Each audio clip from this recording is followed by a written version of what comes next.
Olá pessoal, mais um vídeo aqui no canal do YouTube da Cademate. Esse vídeo é sobre o paradoxo de Aquiles e da tartaruga. A história é que Aquiles sai um pouco atrás e nunca vai alcançar a tartaruga, o que nós sabemos é absurdo. Então, esse é o paradoxo. Nós vamos discutir o paradoxo e daí nós vamos mostrar como que se resolve o paradoxo, do ponto de vista matemático, que envolve a progressão geométrica, na verdade, a série geométrica, que é uma soma infinita. Tá? Isso está na base do cálculo. Essa é uma das aulas de motivação do curso de Cálculo 1 que eu convido vocês para visitar a página da Cademate, ok? Vamos lá então. Olá pessoal, vocês já devem ter ouvido falar do paradoxo de Aquiles e da tartaruga. Hoje nós vamos ver isso do ponto de vista matemático. Vamos lá. Primeiro, a noção de paradoxo é a seguinte, nós temos um argumento que deriva de ideias aceitas como verdadeiras ou observadas na realidade e que geram resultados considerados inesperados e absurdos, em geral contraditórios entre si ou com as ideias iniciais. Mas, na verdade, nem sempre o paradoxo de fato representa uma contradição. E uma forma de resolver é recusar as ideias iniciais. Quer dizer, você tinha feito uma hipótese falsa e chegou em algum absurdo. Então, na verdade, não há um paradoxo. Ele é resolvido e isso é usado em matemática, na chamada prova por redução ao absurdo. Se você faz uma hipótese e chega numa situação absurda em matemática, a conclusão é que a hipótese é falsa. O exemplo talvez mais famoso disso e mais antigo é a demonstração de que raiz de 2 é um número irracional, não é racional. Então você supõe que ele é m sobre n, onde n são inteiros, e gera uma contradição. A contradição, na verdade, é supor que m e n são irredutíveis, é uma fração irredutível, não tem fatores comuns, e usando isso aqui você mostra que os dois são números pares, portanto isso é um absurdo com a hipótese de ser uma fração irredutível. E a conclusão é que raiz de 2 não pode ser escrito dessa forma. Então, pode parecer um paradoxo se você supuser que todo número é um número racional, como os gregos achavam. Mas do ponto de vista matemático, a conclusão é raiz de 2 não é um número racional. Muito bem. Mas quando os problemas são de ordem mais filosófica e as hipóteses tratam do mundo real ou da linguagem, isso também acontece na própria linguagem, então aí você chega numa situação que pode ser meio complicada. Bom, vamos lá. Zeno, ele vivia em Eleia, uma cidade do sul da Itália, que era uma parte do mundo helênico.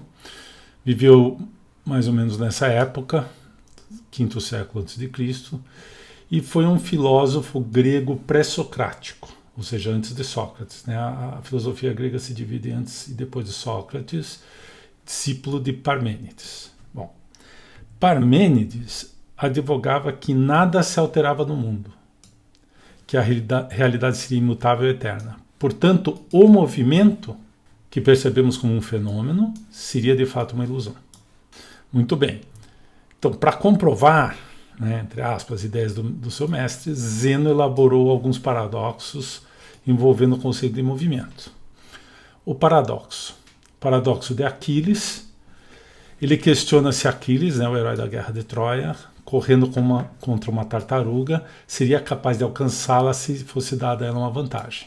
Então o argumento é o seguinte: se a tartaruga começa em um ponto P1, que está à frente do ponto de Aquiles, que sai de P0, antes de alcançá-lo, ele precisa primeiro chegar a P1. Ok? Mas neste instante, a tartaruga já se moveu para um ponto mais à frente. Em seguida, Aquiles chega a P2. Mas a tartaruga já estaria em P3, à frente de P2 e assim por diante. Portanto, independentemente da diferença de velocidade entre os dois, se a tartaruga inicia com uma vantagem, Aquiles nunca alcançaria. Conclusão de Zeno: o movimento é impossível, sendo apenas uma ilusão. O que está por trás dessa conclusão? O problema reside na subdivisão da ação do próprio fenômeno de movimento numa infinidade de ações intermediárias. Ao pensar no conjunto infinito dessas ações, surgiria o problema da impossibilidade de se atingir um resultado satisfatório, gerando o paradoxo e a conclusão de Zeno, que negava a realidade do movimento. Mas há uma alternativa. No lugar de concluir que o movimento é uma ilusão, o que não poderia ser aceito ainda mais por Aristóteles, que era basicamente um realista, né, filosoficamente, a filosofia e a matemática gregas, intimamente conectadas, passaram a evitar o uso da ideia de finitude e de infinito em seus argumentos. Com isso, os gregos não conseguiram tratar o movimento, em particular a velocidade, conceito necessário para estudar o movimento, de forma satisfatória.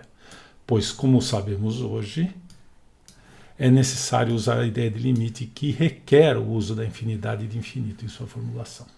E a conclusão dessa história é que a matemática e a física dos gregos se mantiveram essencialmente estáticas e limitadas à ideia de aproximação, quando era necessário pensar em processos envolvendo um número ilimitado de passos.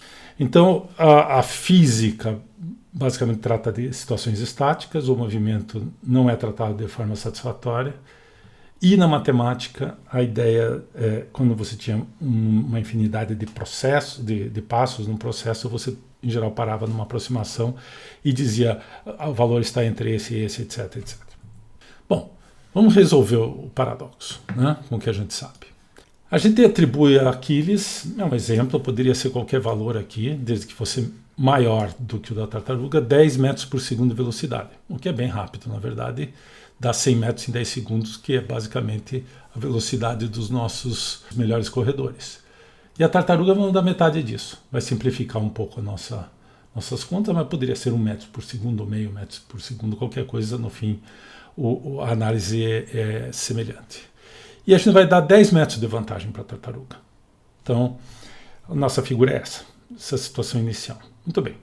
Vamos pensar no que realmente ocorreria, né? Em 2 segundos, Aquiles percorreria 20 metros, 10 metros por segundo, e a tartaruga 10 metros, porque ela corre 5 metros por segundo, a 5 metros por segundo, e em 2 segundos ela percorreria 10 metros. Portanto, Aquiles ultrapassaria, né, empataria e ultrapassaria a tartaruga e acabou a história. Esse é o mundo real.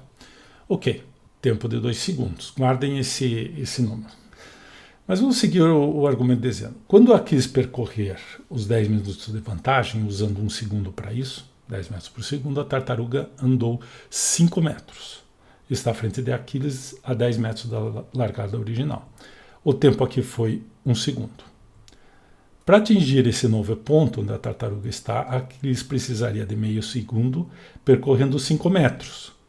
E a tartaruga teria andado 2,5 metros. Metade da velocidade estaria no ponto que é 17,5 metros a partir da largada.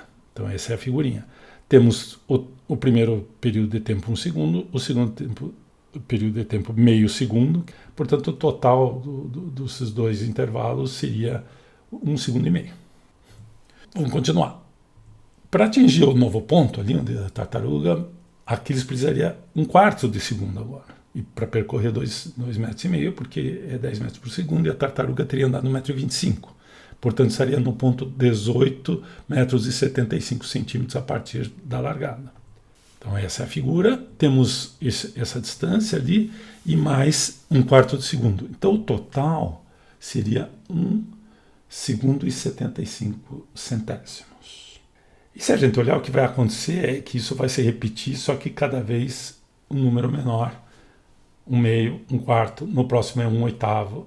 Então a gente reconhece, voltamos aqui à nossa progressão geométrica de valor inicial 1 e razão meio.